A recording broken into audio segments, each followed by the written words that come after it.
DK Shivakumar ವಿರುದ್ಧ ರಾಜಣ್ಣ ಬಹಿರಂಗವಾಗಿ ಸಮರ ಸಾರ್ತಾ ಇದ್ದಾರೆ. ಡಿಕೆಶಿ ಸಿಎಂ ಆದ್ರೆ ಸಂಪುಟದಲ್ಲಿ ನಾನು ಸಚಿವ ಆಗೋದಿಲ್ಲ ಅಂತ ಹೇಳ್ಬಿಟ್ಟು ನೇರವಾಗಿ ತಮ್ಮ ಮನದ ಮಾತನ್ನ ಹೇಳ್ತಾ ಸಮರವನ್ನ ಸಾರ್ತಾ ಇದ್ದಾರೆ. ರಾಜಣ್ಣ ಬಹಿರಂಗ ಹೇಳಿಕೆಯನ್ನ ಕೊಟ್ಟಿದ್ದಾರೆ.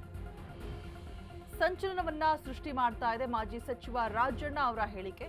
ಸಚಿವ ಸಂಪುಟದಲ್ಲಿ ನನಗೆ ಸ್ಥಾನ ಬೇಡವೇ ಬೇಡ.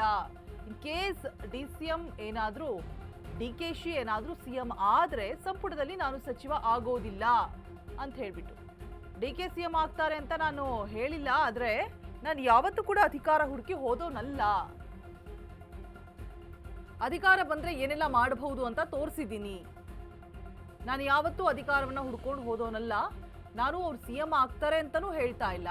ಇನ್ ಕೇಸ್ ಡಿಸಿಎಂ ಸಿಎಂ ಆದ್ರೆ ನನಗೆ ಸಚಿವ ಸ್ಥಾನ ಬೇಡ ಅಂತ ನೇರವಾಗಿ ಸಮರ ಸಾರ್ತಾ ಇದ್ದಾರೆ ಡಿಕೆಶಿ ವಿರುದ್ಧವಾಗಿ.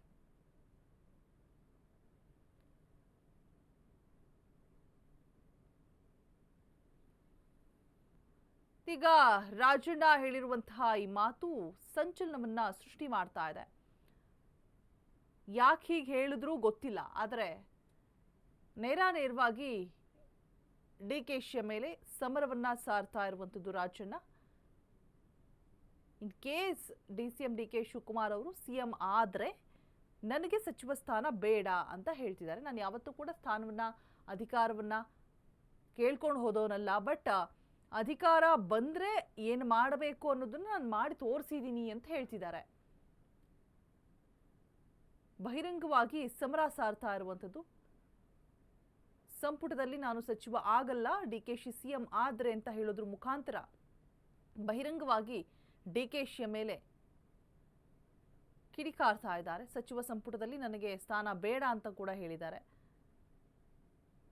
ಬೇರೆ ಯಾರಿಗಾದ್ರೂ ಬೇಕಾದ್ರೆ ನೀಡ್ಲಿ ಅಂತ ಹೇಳ್ಬಿಟ್ಟು. ಹಂಗಂತ ನಾನು ಡಿಕೆಶಿ ಸಿಎಂ ಆಗ್ತಾರೆ ಅಂತಾನೂ ಹೇಳ್ತಿಲ್ಲ. ಕೇಸ್ ಆದ್ರೆ ಅಂತ ಹೇಳ್ತಿದ್ದಾರೆ ಅಷ್ಟೇ.